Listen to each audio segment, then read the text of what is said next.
Bonjour à tous. Bon, on va attendre quand même 2 minutes pour que les gens se connectent.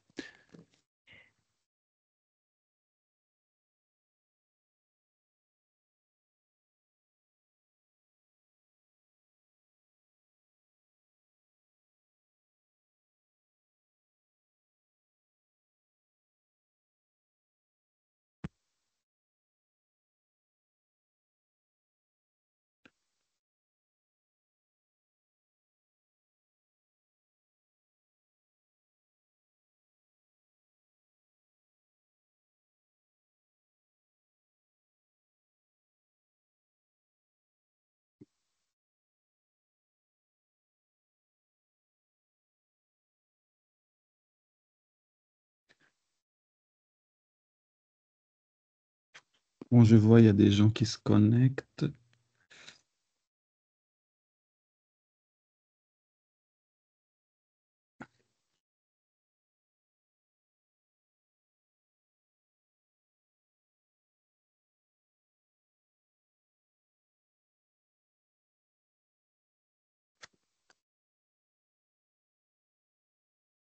Bon, c'est parti. Bonjour à toutes et à tous. Donc, je suis ravi de vous accueillir aujourd'hui pour ce webinaire qui est organisé par Vus Partner. Donc, pour ce webinaire, nous allons ensemble décrypter les grandes tendances qui transforment aujourd'hui les marchés résidentiels en France et en Europe. Donc, dans un contexte marqué par des transitions économiques, sociales et environnementales, il devient essentiel de bien comprendre les évolutions en cours, d'anticiper les signaux qui peuvent influencer les décisions d'investissement ou de gestion du parc immobilier. Donc, nous allons explorer notamment pendant cette session l'état et les mutations du marché résidentiel français, la situation de pénurie de logements dans plusieurs pays européens et bien sûr le sujet qui occupe tout le monde, l'impact croissant du DPE, enfin le diagnostic de performance énergétique, sur la valeur des biens, que ce soit à l'achat, à la location, après rénovation. Pour animer cette session, je serai accompagné aujourd'hui par Dragana, qui est directrice grand compte du bureau de Vus Partner à Genève, et Corinne, experte en analyse économique euh, du bureau de Genève également, qui vont partager avec vous 3 études que nous avons menées récemment. Donc, avant de leur donner la parole, je vous résume rapidement le contenu du programme. Donc, on va commencer par un panorama des évolutions du marché résidentiel français. Ensuite, on va faire un éclairage sur la pénurie de logements en Europe pour finir par une analyse de l'influence du DPE sur les prix et les loyers. Donc, je vous remercie encore une fois pour votre présence aujourd'hui et je vous propose de commencer sans plus attendre et je donne la parole à Corinne, à Dragana, pardon, qui va nous présenter le marché résidentiel français. Merci Marc. Vous voyez mon écran, c'est parfait. OK. Euh, pour ce tour d'horizon du marché résidentiel français, on peut dire qu'on a connu une période particulièrement chahutée ces dernières années et que depuis la fin de l'année 2024, on assiste à un certain rééquilibrage progressif, mais ce rééquilibrage est contrasté. Dans l'ancien, le nombre de ventes de logements a chuté de près de 30% entre 2021 et 2023, et puis depuis la fin de l'année 2024, il est reparti légèrement à la hausse. Et c'est la baisse successive des taux directeurs de la BCE qui a permis de réamorcer la pompe du crédit. Les banques ont en effet recommencé à assouplir leurs critères et le Haut Conseil de stabilité financière a ajusté ses recommandations sur le taux d'effort et la durée des crédits, et ça a permis de redonner un peu d'oxygène à certains emprunteurs. Ainsi, à la fin mars 2025, on observe environ 880 000 transactions sur 12 mois glissants, qui est une hausse par rapport aux 845 000 du mois de décembre 2024 et surtout par rapport aux 832 000 du mois de septembre. Septembre, en fait, ça met fin à la phase de repli qui a été ininterrompue sur 8 trimestres, comme vous le voyez sur le graphique. Cette évolution confirme donc une reprise progressive du volume annuel de transactions. C'est certes loin du pic historique du mois d'août 2021 où on a atteint 1 251 000 transactions, mais c'est quand même le signal d'une reprise qui est quand même tangible. Depuis fin 2024, on observe aussi une stabilisation progressive des prix. Au premier trimestre 2025, les prix des logements anciens repartent timidement à la hausse, comme on voit sur les courbes bleues. Donc, c'est plus 1% sur l'ensemble, appartements et maisons confondues, plus 1% par rapport au trimestre précédent et donc après 2 trimestres de quasi-stabilité. Donc, sur un an, les prix affichent une hausse de plus 0,4%. Et donc, on voit que ça met fin à 6 trimestres consécutifs de baisse. Cette reprise, elle est à la fois, concerne à la fois les appartements et les maisons, et elle se confirme surtout en province. Donc, on a une évolution sur un an de plus 0,6%. L'Île-de-France, elle commence à reprendre des couleurs avec des prix des logements qui ont rebondi de 1% au premier trimestre 2025, donc après 9 trimestres consécutifs de baisse. Et cependant, si on regarde sur une évolution sur un an, en fait, on voit que les prix continuent de baisser légèrement, moins 0,3%, bien que le rythme de la baisse est nettement ralenti. Ces chiffres suggèrent que le marché de l'ancien est entré dans une phase donc de rééquilibrage, avec des signes de reprise modérée dans plusieurs régions. Cependant, on constate avec cette slide que le redémarrage est inégal si on considère par exemple les 10 principales villes françaises. On voit que les grandes métropoles du Sud comme Marseille, Toulouse ou Montpellier affichent des taux, des hausses à 2 chiffres, des hausses sur une évolution sur 5 ans, c'est-à-dire si on compare mars 2025 avec mars 2020, donc Marseille, on est à plus 27%. Donc ça s'explique par l'attractivité résidentielle de ces métropoles, mais surtout par la demande des secondo-accédants.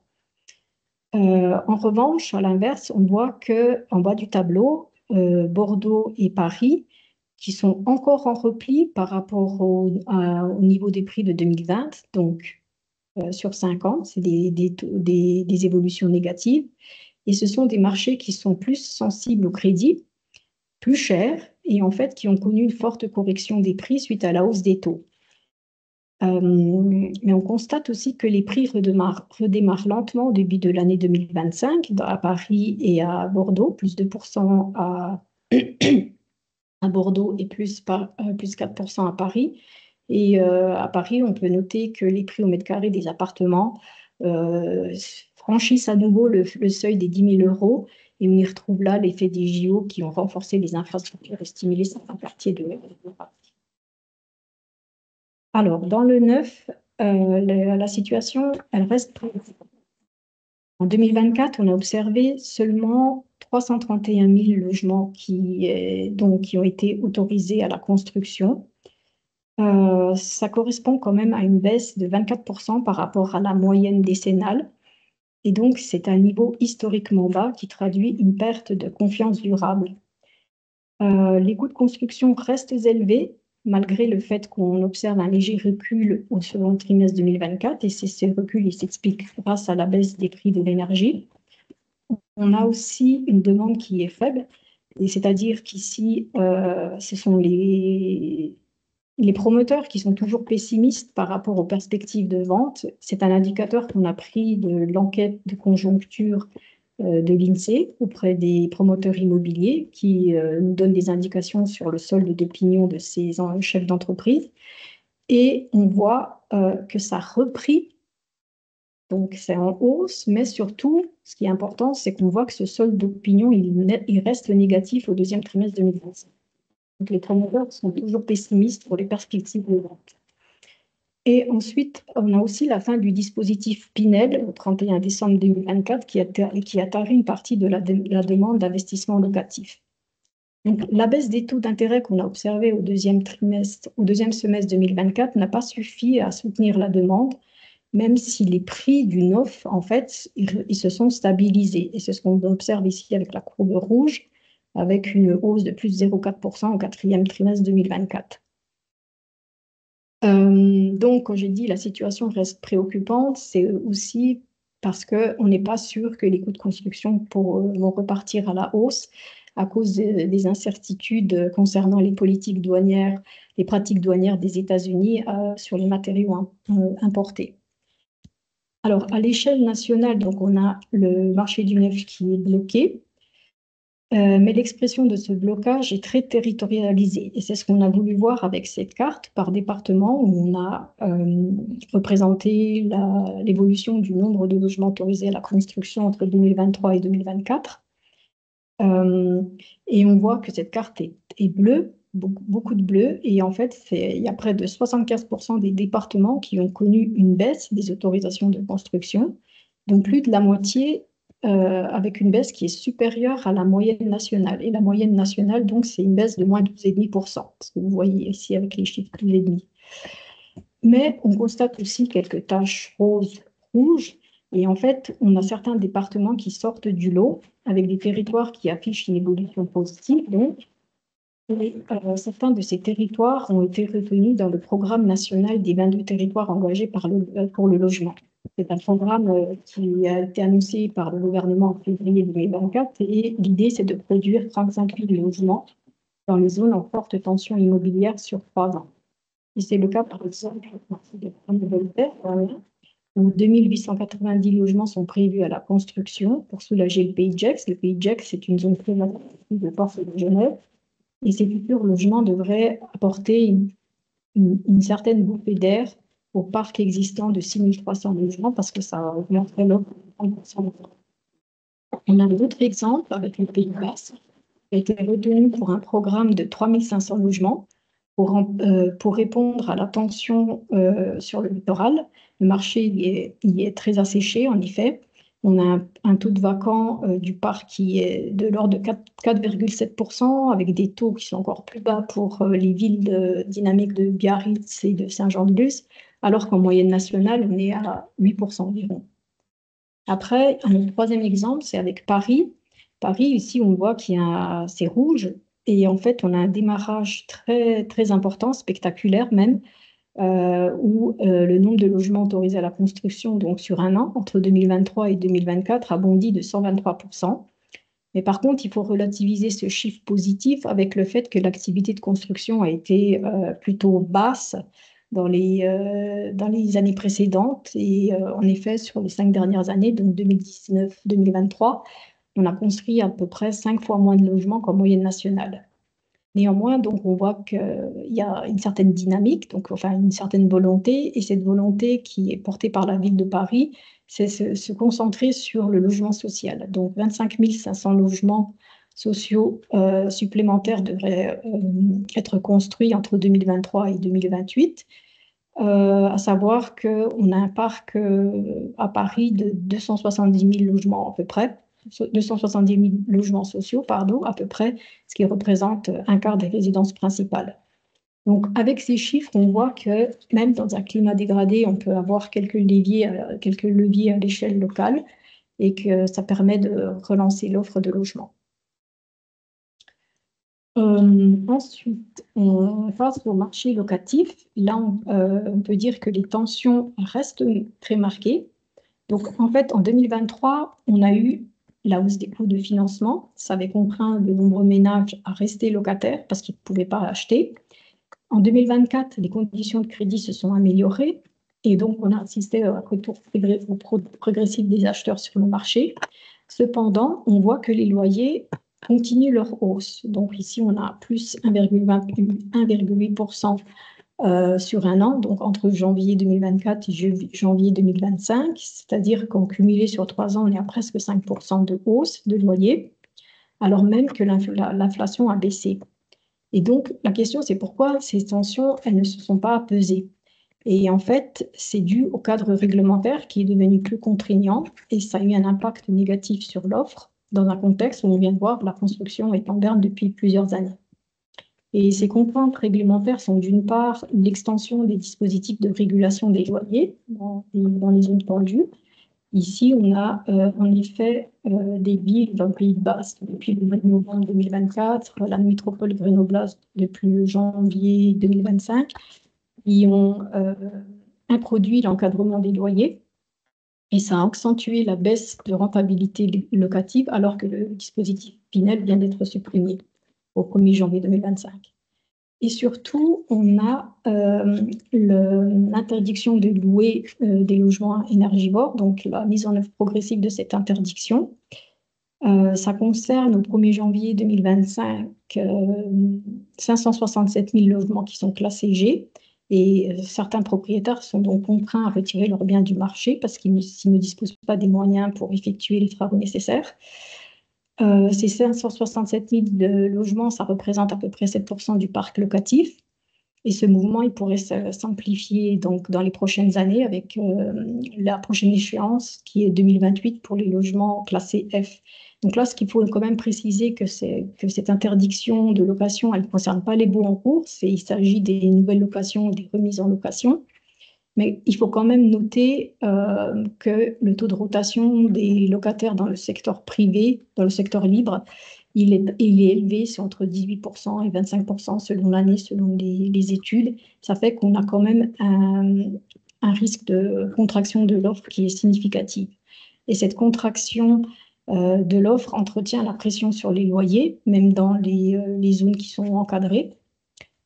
Donc ici, on voit l'évolution des loyers à Paris, à Bordeaux, plus 4% sur un an. On a ensuite Montpellier, plus 3%, plus 2% à Lyon et à Lille. Et donc, toutes ces villes, ce sont des villes qui ont déjà mis en place l'encadrement des loyers. Et la hausse est encore plus forte à Marseille et à Strasbourg, plus 6%, qui n'ont pas encore appliqué l'encadrement des loyers.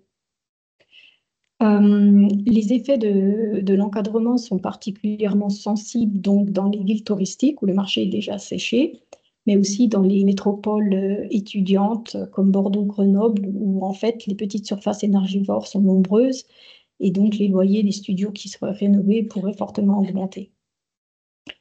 Ce qu'on peut dire aussi, c'est que le marché locatif il devient un marché dual. D'un côté, très tendu et régulé dans les zones attractives, mais à risque de vacances élevées dans les zones moins dynamiques, où les contraintes énergétiques vont décourager l'offre, c'est-à-dire où les prix et les loyers ne vont pas être suffisamment hauts pour rendre les rénovations rentables. Et c'est ce qu'on voit ici, en fait, dans le graphique oui, rouge, où on voit que le taux de...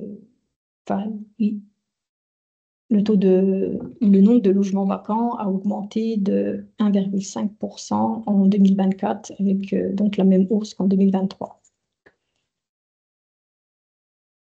Alors, au niveau des perspectives, qu'est-ce qu'on peut dire pour le reste de l'année 2025? Donc, on peut dire que la reprise dans l'ancien, la reprise sera modérée donc, sur le marché des transactions. On prévoit, chez Bus Partner, nous prévoyons une hausse annuelle des prix entre 1,5% et 2%. Mais cette reprise, elle va être inégale selon les segments, selon les territoires, et elle sera freinée par le manque d'offres dans le neuf et une demande encore résidente. Et dans le locatif, les tensions vont rester fortes. On aura des déséquilibres durables avec, entre les zones attractives qui sont saturées et les zones qui sont sous-utilisées. Par ailleurs, il y a des risques qui persistent, qui sont toujours présents. L'instabilité politique intérieure depuis l'été 2024, on a des contraintes budgétaires croissantes, on a aussi des tensions commerciales internationales et tous ces facteurs peuvent encore ralentir l'investissement et fragiliser ce début de reprise. Voilà, ça c'était pour mon analyse. Donc je redonne la parole à Marc. Merci Merci. beaucoup. Ouais, merci beaucoup, Dragana, pour toutes ces explications. Donc, comme on a vu, ces dynamiques aussi s'inscrivent dans un contexte plus large à l'échelle européenne. Donc, Corinne, si tu peux nous éclairer un peu sur les déséquilibres entre offre et demande de logement dans les plusieurs pays du continent. Oui, merci, avec plaisir. Alors, je commence par partager mon écran.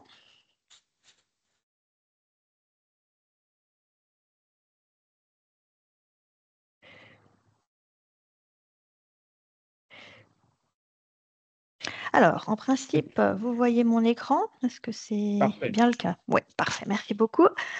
Voilà, donc on a vu la situation en France, mais en fait, depuis quelques années, la pénurie de logements et la recherche de logements abordables est en fait devenue un défi quasi mondial.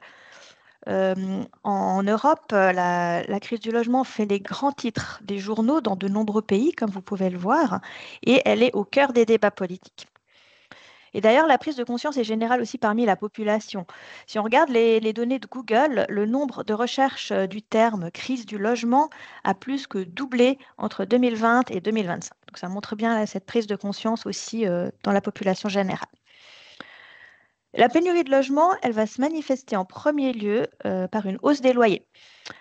Nous avons analysé la situation dans 28 pays européens et au cours des 2 dernières années, tous ont enregistré une hausse des loyers. Dans près de la moitié de ces pays, les hausses dépassent même 10% en 2 ans. À noter que la France fait partie des pays où l'augmentation des loyers a été plutôt modérée, c'est-à-dire moins de 5% sur 2 ans, tout comme en Allemagne, en Espagne, ou encore en Finlande, au Luxembourg. Alors, ces hausses de loyer, naturellement, elles vont concerner uniquement les ménages locataires, mais il faut bien se rendre compte que ceux qui cherchent à devenir propriétaires ne sont pas pour autant épargnés. Dans 19 des 28 pays que nous avons analysés, les prix des logements ont augmenté plus rapidement que les revenus au cours des 10 dernières années. Et le déséquilibre est vraiment très marqué dans certains pays, comme vous pouvez le voir ici pour le Portugal ou les Pays-Bas, par exemple. On a des prix immobiliers qui ont augmenté de plus de 30% plus rapidement que les revenus entre 2015 et 2025. Là aussi, si on regarde la situation de la France, donc c'est un des pays où en fait les prix des logements ont augmenté moins vite que les revenus au cours des 10 dernières années. Et cette dynamique est en fait surtout imputable aux baisses des prix immobiliers qu'on a pu constater au cours des 2 dernières années. Alors, comment en est-on arrivé là? Une crise du logement, ou pénurie de logement, bien sûr, va avoir de nombreuses causes, hein. Il y a toujours plusieurs facteurs qui vont l'expliquer. Mais on peut vraiment en identifier 2 principales. La première cause, ça va être la diminution de l'activité de construction neuve qui touche un très grand nombre de pays européens. Cette baisse de l'activité de construction, on l'a vu en France, c'est aussi le cas dans 19 des 28 pays que nous avons analysés. Et elle s'explique d'une part par l'augmentation des coûts de la construction et des taux d'intérêt entre 2021 et 2023, ce qui est souvent couplé à un durcissement des réglementations, notamment environnementales, mais aussi des difficultés de recrutement sur le secteur. Parallèlement à cette baisse de l'activité de construction neuve, on constate une augmentation de la population dans les pays européens. En moyenne, c'est plus 0,9% sur les 2 dernières années, hein, toujours sur nos 28 pays. Et puis, il faut aussi tenir compte du fait que le nombre de ménages en général augmente plus rapidement que la population en raison de la tendance que l'on a de former des ménages de plus en plus petits. 2 chiffres clés ici pour bien se rendre compte du déséquilibre. Au cours des 2 dernières années, les 28 pays européens analysés ont vu leur population augmenter au total de presque 5 millions d'habitants, plus 4,9 millions d'habitants, alors que sur la même période, on a une baisse des autorisations de construire de 400 000 logements.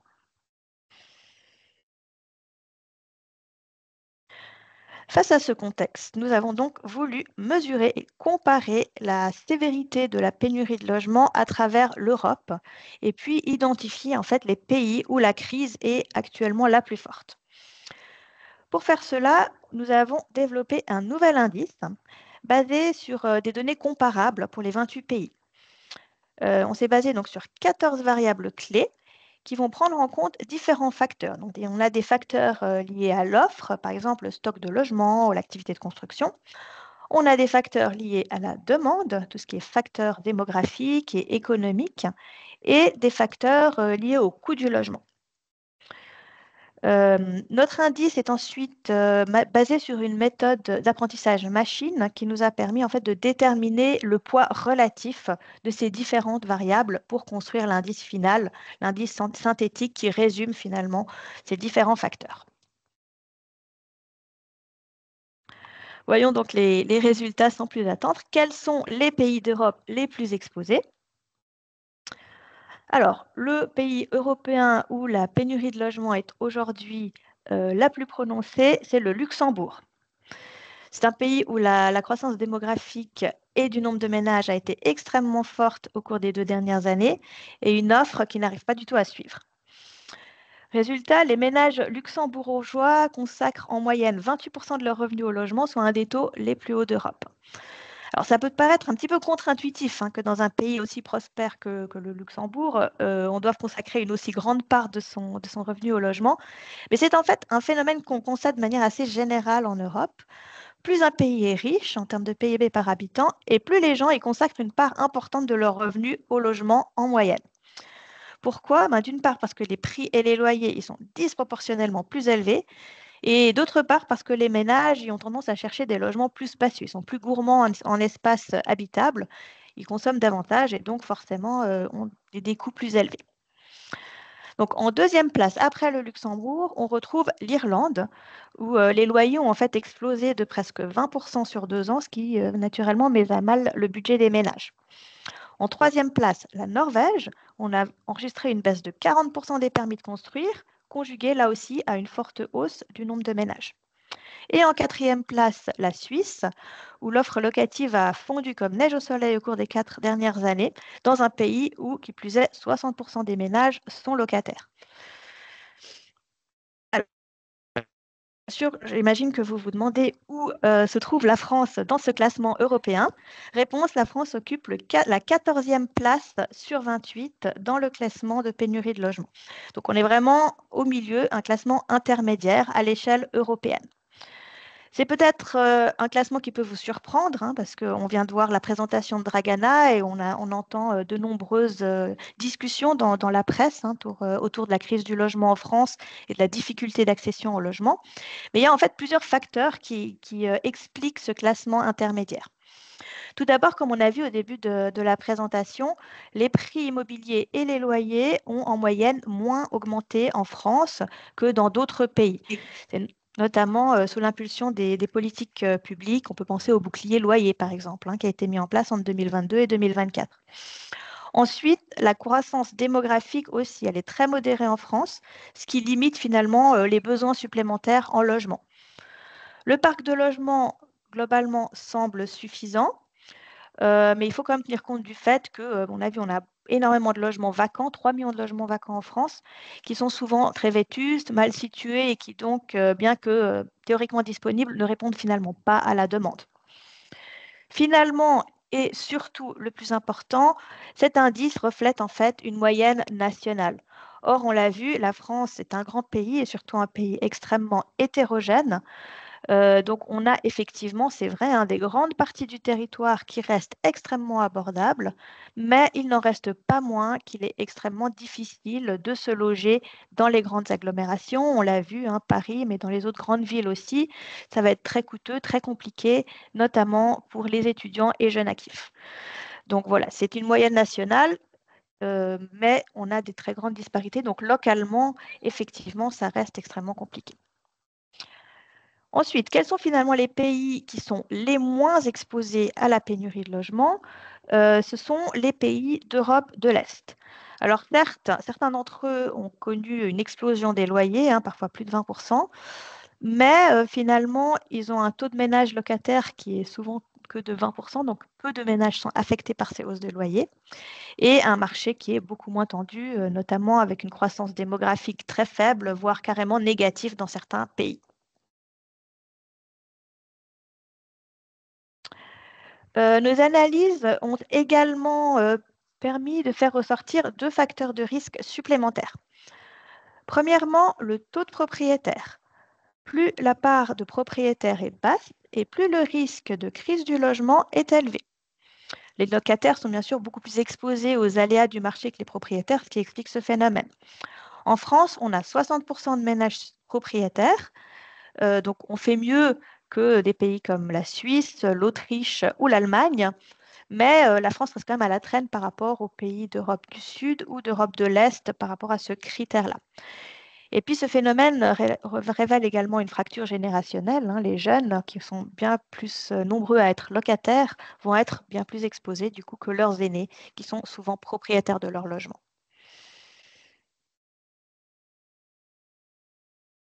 Autre facteur de risque qu'on a pu déceler, c'est l'urbanisation ou plutôt la concentration finalement de la population dans les villes.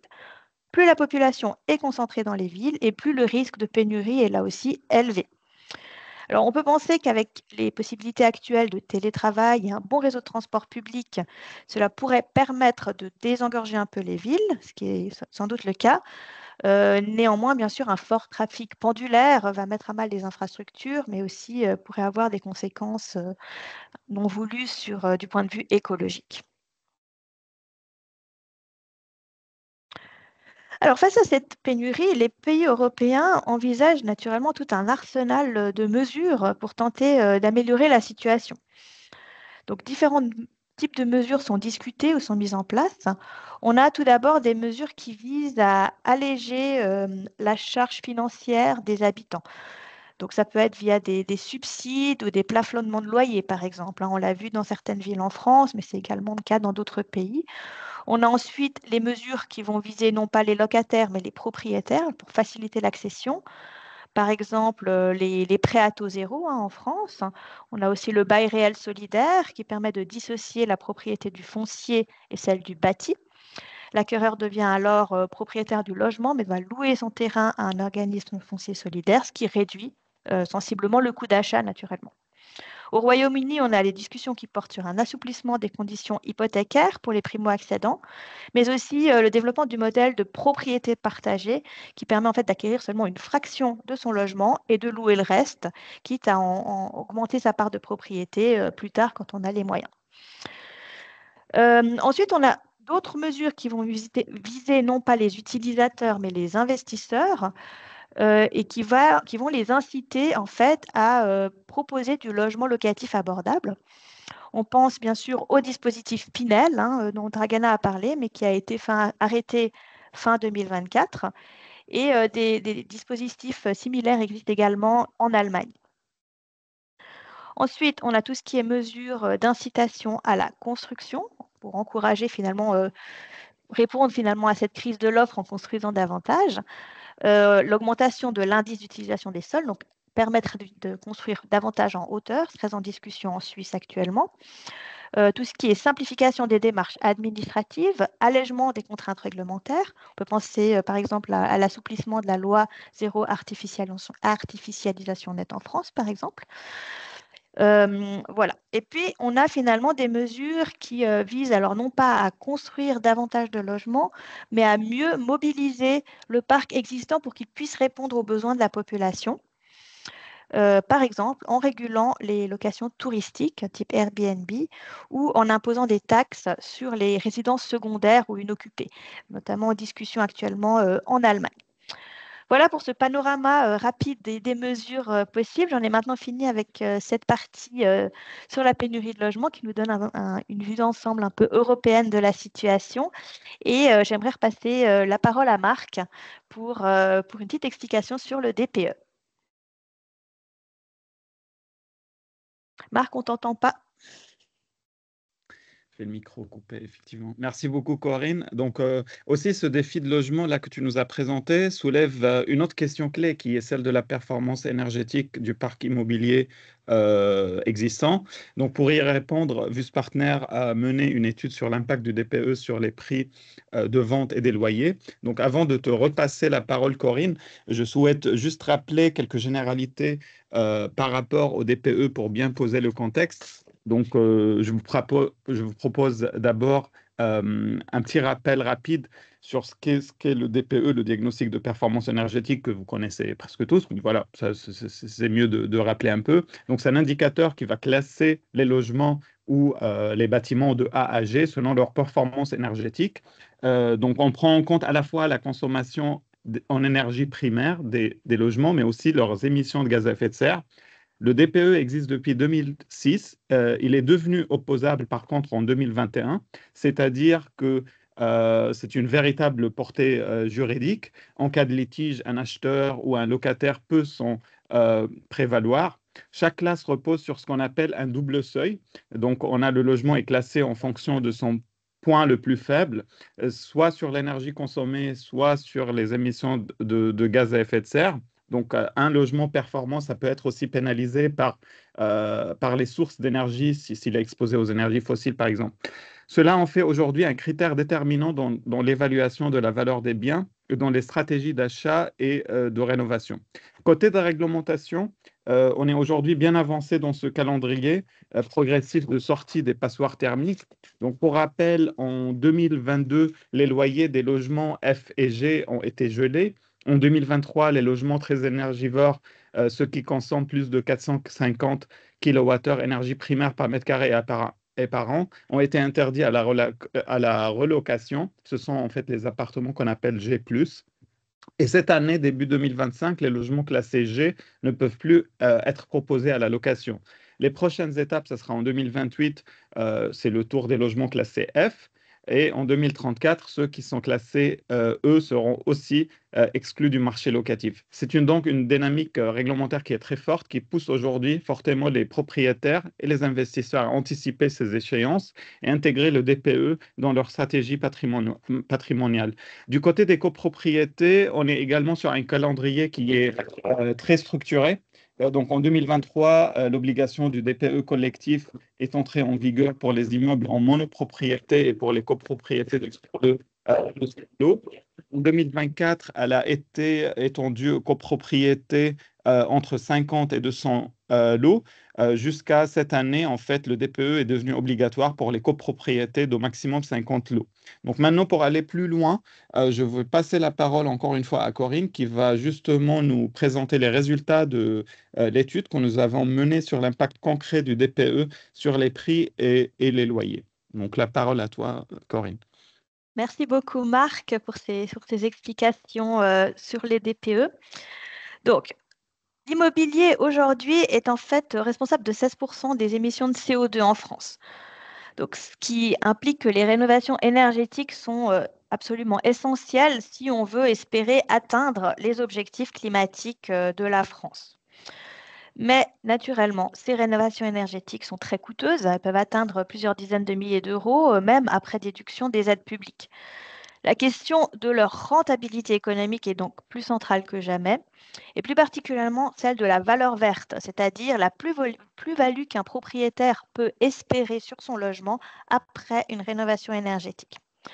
Donc, pour essayer un peu d'éclairer cette question, on a fait cette étude qui, en fait, s'articule en deux temps. Dans une première partie, on regarde l'impact des prix des classes énergétiques sur les prix des appartements et des maisons à l'achat. Et dans un deuxième temps, on regarde aussi l'impact du DPE sur le niveau des loyers. Pour évaluer l'impact des DPE sur les prix, nous avons en fait exploité un échantillon représentatif d'environ 40 000 transactions.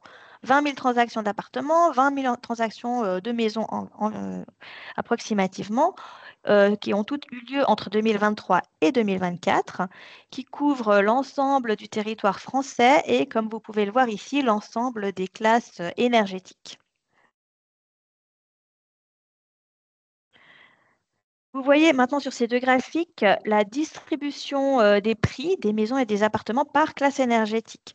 Le point rouge correspond en fait à la médiane et puis la bande bleu clair, on va dire, correspond à la dispersion entre le quantile 10% et le quantile 90%.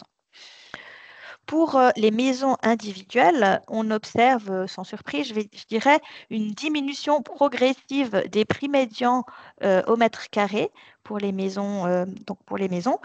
Donc, ça va à environ 3 000 euros au mètre carré pour une maison classée A à 1 400 euros pour celles qui sont classées G. Pour les appartements, l'image est un petit peu plus nuancée. Alors effectivement, on observe bien une baisse des prix médians entre la classe A et la classe D, mais ensuite, la médiane semble à nouveau augmenter et sur ce, on a une dispersion des prix qui devient gigantesque. Alors, comment expliquer ce phénomène? C'est que, en fait, parmi ces passoires thermiques, notées F ou notées G, on retrouve aussi bien des logements extrêmement vétustes vendus à bas prix, mais aussi des biens anciens qui vont être certes extrêmement énergivores, mais qui sont situés dans les quartiers UP de Paris, par exemple, et dont les prix vont du coup dépasser les 10 000 euros du mètre carré. Cette configuration souligne justement l'importance et la nécessité de ne pas s'arrêter à l'analyse d'une moyenne ou d'une médiane, mais de chercher à isoler l'effet du DPE sur les prix au moyen d'un modèle statistique. C'est ce que nous avons cherché à faire ici. Donc, on se base sur un modèle de régression linéaire multiple. Notre variable dépendante, ça va être le logarithme du prix d'achat au mètre carré pour les appartements d'une part et pour les maisons d'autre part. Ensuite, nous avons la variable qui mesure la classe énergétique dans le DPE, et puis toute une série de variables explicatives qui vont prendre en compte les différentes caractéristiques du bien. Donc, par exemple, la surface du terrain si c'est une maison, l'âge du bâtiment, l'état, la qualité de l'emplacement et le standard d'aménagement du bien. Donc, avec ce modèle, on va pouvoir en fait isoler l'effet du DPE sur le prix. Et puis, on a voulu faire encore une étape supplémentaire. On a voulu différencier en fait l'effet de ces DPE selon la tension du marché local que nous allons définir par zone Pinel. Je vous montrerai ces résultats d'ici 1 ou 2 slides. Alors, sans plus attendre justement les résultats généraux pour ce modèle. Donc, on trouve effectivement des différences de prix significatives selon les classes énergétiques. Plus le logement est mal classé et plus la décote de prix va être importante, comme on pouvait s'y attendre finalement. Par exemple, une maison classée D se vendra en moyenne 5,3% moins cher qu'une maison à caractéristiques similaires mais classée A. De même, un appartement classé D se vendra 14,5% moins cher qu'un appartement en tout point similaire mais classé A. Ensuite, si on part dans des classes énergétiques encore moins favorables, on voit que les appartements ou les maisons d'ailleurs classées G vont se vendre en moyenne 30% de moins que ceux classés A, et toujours à caractéristiques similaires pour ces logements.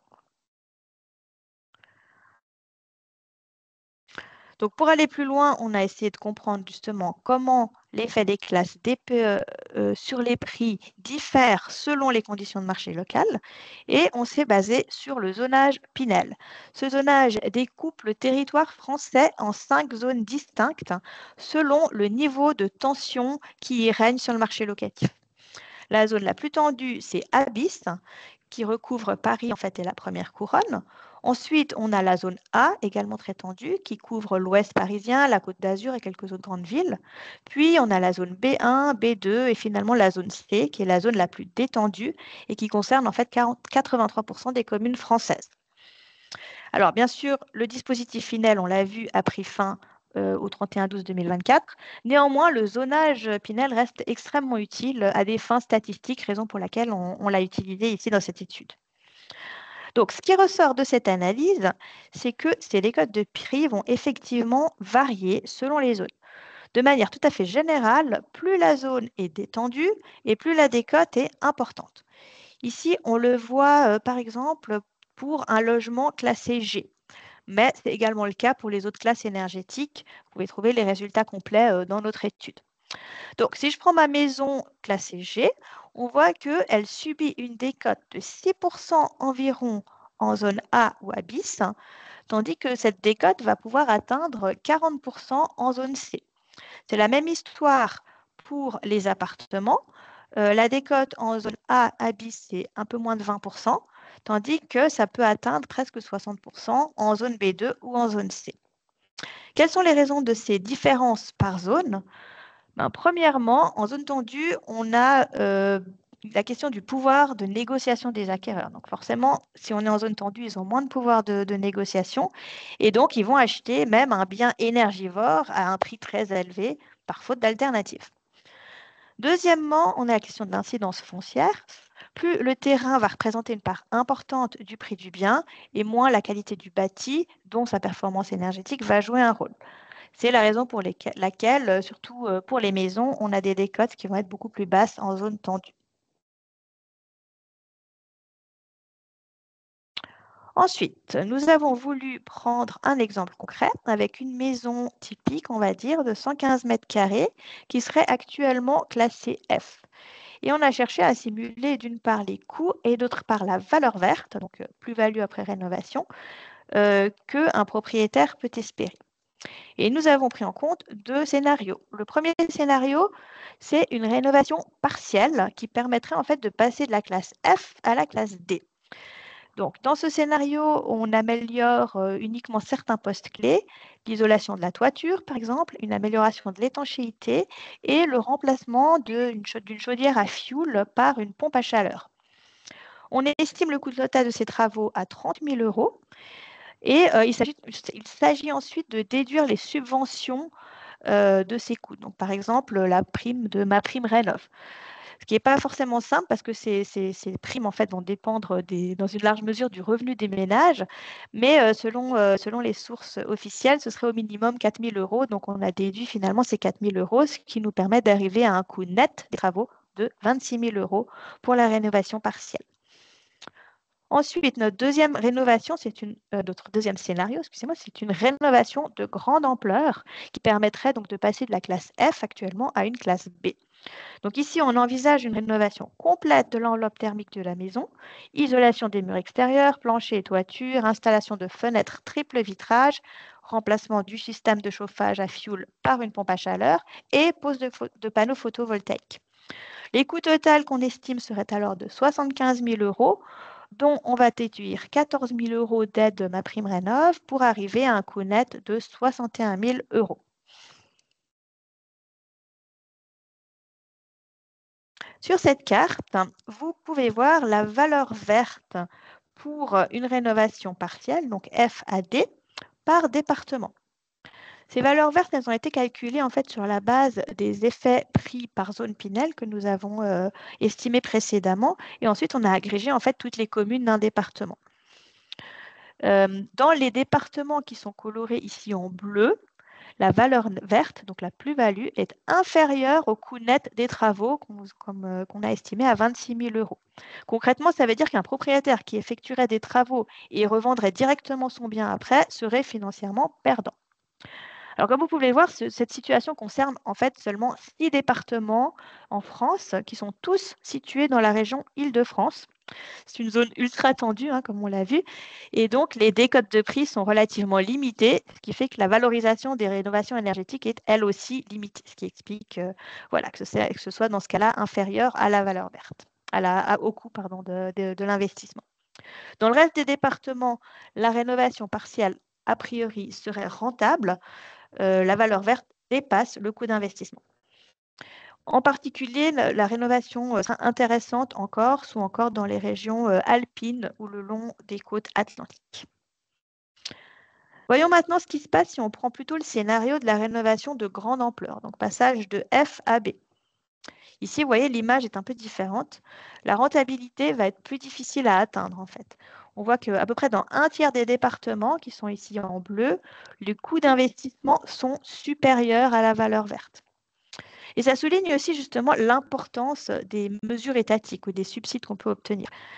Comme vous le savez certainement, il y a eu toutes ces discussions autour de la suspension de MaPrimeRénov' récemment. Donc, si on devait prendre le scénario extrême de la disparition des aides étatiques et que l'investisseur ou le propriétaire devait prendre à sa charge l'entier des coûts des travaux, ici ce serait 75 000 euros en l'occurrence. Alors, à ce moment-là, ce ne serait pas un tiers des départements où on n'arriverait pas à rentabiliser, mais ce serait 2 tiers des départements. Donc, ça montre bien que ces aides étatiques, elles peuvent vraiment faire la différence finalement entre une rénovation rentable ou non rentable.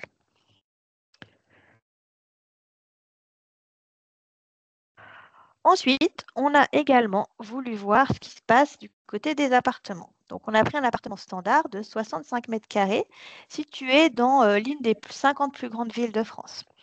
On a analysé la valeur verte, donc plus-value après rénovation, qu'un propriétaire peut espérer avec une rénovation partielle, FAD, ou une rénovation de grande ampleur, FAB. Vous voyez ici quelques villes sélectionnées, mais vous retrouverez les résultats complets de notre étude dans l'étude publiée pour 50 villes. Comme vous pouvez le constater, les valeurs vertes sont extrêmement variables d'une ville à l'autre. Ça peut aller du simple au triple. Les plus-values les plus importantes se trouvent à Paris, Rennes, Boulogne-Billancourt et Nantes, où on a plus de 30 000 euros pour la rénovation partielle et plus de 60 000 euros pour la rénovation totale. Bien que les décotes en pourcentage, on l'a vu, sont plus limitées en zone tendue, comme on a des prix qui sont également extrêmement élevés, la valorisation en euros est elle aussi intéressante quand même dans ces villes. De l'autre côté du spectre, on a des villes comme Toulouse, Marseille, Limoges, Argenteuil ou Toulon, où ici, les rénovations énergétiques d'un appartement n'apporteront qu'une plus-value plus limitée, c'est moins de 15 000 euros pour la partielle et moins de 30 000 euros pour la rénovation de grande ampleur. J'en viens maintenant à notre deuxième partie où on s'est intéressé de plus près à l'effet des classes énergétiques, non pas sur les prix, mais sur les loyers des logements locatifs. Pour cette partie de l'étude, on s'est basé en fait sur des données d'annonces de logements locatifs, environ 87 000 annonces, publiées sur le portail bien ici entre avril et octobre 2024. Ici aussi, on arrive à couvrir tout le territoire et toutes les classes énergétiques, même la classe G, puisque les données ont été collectées en 2024, donc avant que ces logements soient finalement interdits à la location. Le modèle utilisé ressemble en tout point à celui que je vous ai présenté pour les prix d'achat, à la différence près qu'on utilise cette fois des logarithmes des loyers au mètre carré comme des variables à expliquer plutôt que les prix, naturellement. Voyons donc les résultats pour ce modèle. Alors, dans la toute première colonne, on a les résultats en moyenne nationale. Donc, un logement classé D ou E se loue en moyenne 1,3% moins cher qu'un autre à caractéristiques semblables, noté A, B ou C. Pour les passoires thermiques, la décote de loyer serait de 4,6%. Donc, on a bien une prime de loyer pour les logements mieux classés, mais on voit qu'elle est bien moins marquée que celle qu'on a observée pour les prix d'achat. Une des raisons de cette plus faible valorisation à la location, c'est que le marché locatif, même la partie libre, on ne prend pas les logements sociaux ici, il est bien plus réglementé que celui de la propriété. On l'a vu avec Dragana, un nombre croissant de villes ont mis en place un plafonnement des loyers et le dispositif Pinel, bien que réduit, était encore en place en 2024, incitant à louer à loyer modéré. Les travaux énergétiques donc ne sont pas forcément répercutés autant dans les loyers. Et puis, ici aussi, on constate que l'effet des DPE est variable selon les zones. En zone A à bis, donc très tendue, on n'a quasiment pas de décote pour les logements D et E, et seuls les passoires thermiques F et G ont une décote de loyer de l'ordre de 4%. En revanche, si on va dans la zone C, là, on a une décote même pour les logements notés DE, qui est de l'ordre de 3,7%, et la décote atteint 6,7% pour les passoires thermiques.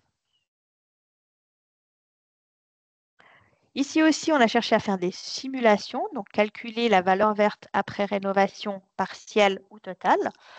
Mais ici, la valeur verte, elle représente en fait les gains locatifs supplémentaires qu'un propriétaire peut espérer pour un appartement type de 65 mètres carrés.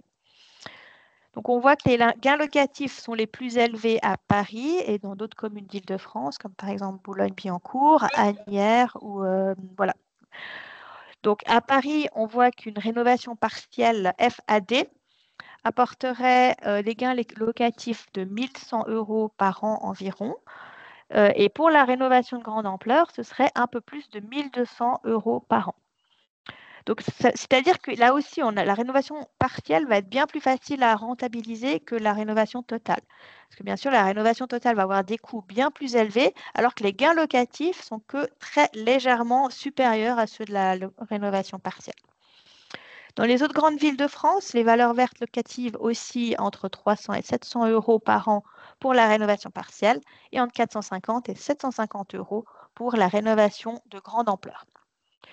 Dans certaines villes où les niveaux de loyer sont particulièrement bas, comme Limoges, Saint-Étienne ou Mulhouse, on arrive à peine à 200 euros de gains locatifs pour. Et voilà, j'en arrive aussi au bout de cette deuxième étude sur l'impact du DPE sur les prix et loyers. On l'a vu, les classes énergétiques influent significativement sur les prix et dans une moindre mesure sur les loyers, mais on a un territoire extrêmement hétérogène et donc les facteurs locaux sont très importants à prendre en compte parce que les valorisations vont être très différentes. C'est un enjeu également justement pour les pouvoirs publics de calibrer finalement les mesures de soutien de façon à stimuler les rénovations là où le marché ne va pas les valoriser spontanément.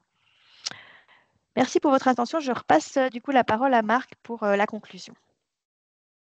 Merci beaucoup, Corinne, et merci également à Dragana pour toutes ces présentations très riches et ces analyses précieuses. Avant de passer aux questions, je vous propose de retenir ensemble les principaux enseignements de ce quiz. Euh, on a constaté une reprise encore fragile pour le marché du logement ancien, tandis que le marché du neuf reste clairement bloqué. Ensuite, le segment locatif fait face à un double défi. D'un côté, celui de la construction, de la transition énergétique, et de l'autre, de la nécessité de relancer la construction pour répondre à la demande. Sur la pénurie de logements, la situation en Europe est contrastée. On voit que la France se positionne au 14e rang sur 28 pays européens avec des écarts marqués selon les régions. Enfin, pour le DPE, il est désormais bien intégré dans la logique du prix. On observe clairement aujourd'hui des décotes qui peuvent aller jusqu'à 30% pour les passoires thermiques. Donc voilà un peu les messages clés que nous voulions partager avec vous aujourd'hui. Je propose maintenant de passer à vos questions. On a déjà reçu quelques-unes. N'hésitez pas d'ailleurs si vous avez d'autres questions et si on n'a pas le temps de nous envoyer vos questions par mail. D'ailleurs, si on peut juste partager le dernier slide. D'ailleurs, concernant les études, là, vous pouvez les trouver en... Attendez, je vais juste partager mon écran. Hop. Pour les études, si vous voulez les télécharger, vous pouvez accéder à notre Immo Monitoring en scannant le QR code ou en suivant en fait, le lien qui est en bas, ou vous pouvez nous contacter simplement. On a reçu quelques questions, il nous reste juste 4 minutes, donc je vais essayer de choisir quelques-unes. Déjà, il y a une question pour Dragana, il y en a trois, je vais essayer de combiner deux.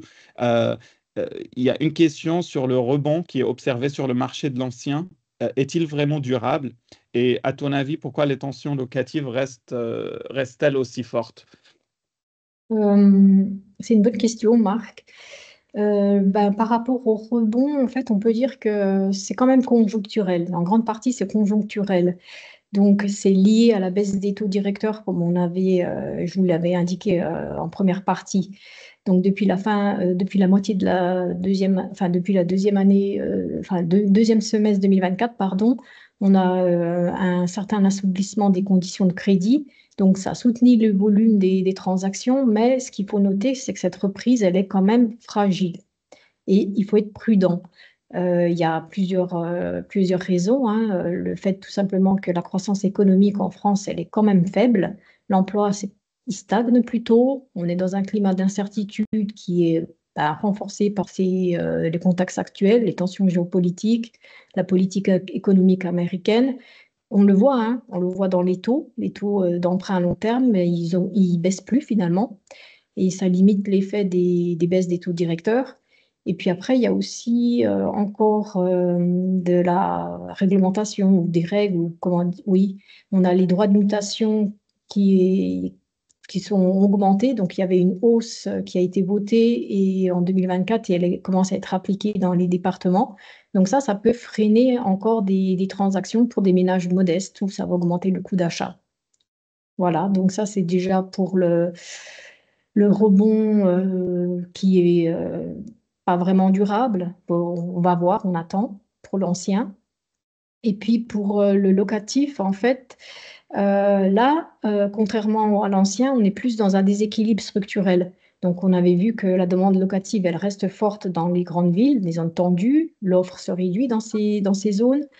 Et on a vu un retrait progressif des passoires thermiques du marché, fin des dispositifs Pinel, incitatifs à l'investissement locatif, régulation, donc encadrement des loyers. Tout ça, ça peut décourager certains bailleurs. Et puis en parallèle, bon, on a vu, la construction, elle reste bloquée. Donc la conséquence, c'est que les loyers vont continuer de progresser, même dans les zones encadrées. Donc voilà, ça c'est je pense, ce que j'ai à dire. Ouais. Très clair, merci beaucoup, Dragana. Corinne, j'ai aussi quelques questions pour toi. Je vais choisir une question vu le temps là, parce qu'on est presque midi. Il y a une question qui est très intéressante. Si on est dans une région ou une ville où la valeur verte après rénovation est faible, y a-t-il quand même des solutions pour envisager une rénovation énergétique qui est rentable? Oui, c'est une très bonne question, Marc, merci. Alors, c'est vrai que dans les villes où on a une valeur verte faible, ben voilà, ça va être moins, en théorie, moins intéressant de rénover. Mais en fait, ça dépend beaucoup de la stratégie finalement que l'on envisage. Parce que la valeur verte, elle va être surtout importante si on envisage une revente du bien. Euh, après les travaux. Pour une personne qui cherche en fait à rester dans son bien, ça peut peut-être quand même être intéressant, même si la valeur verte est inférieure, de finalement faire ces rénovations pour bénéficier d'une réduction des charges liées à l'énergie. Donc ça, c'est aussi un facteur à prendre en compte lorsqu'on cherche voilà, à faire une rénovation.